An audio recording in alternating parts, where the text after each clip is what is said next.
இங்கே பாருங்கள், இன்றைக்கி புளிச்சக்கீரை நம்ம அறுவடை பண்ண போகிறோம்.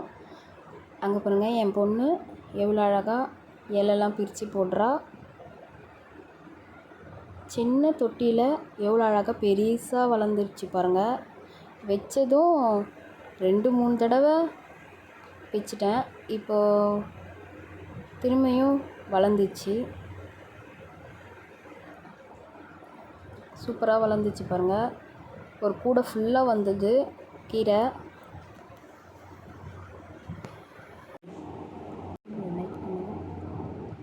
ஷேர் பண்ணுங்க, லைக் பண்ணுங்க, ஷேர் பண்ணுங்க,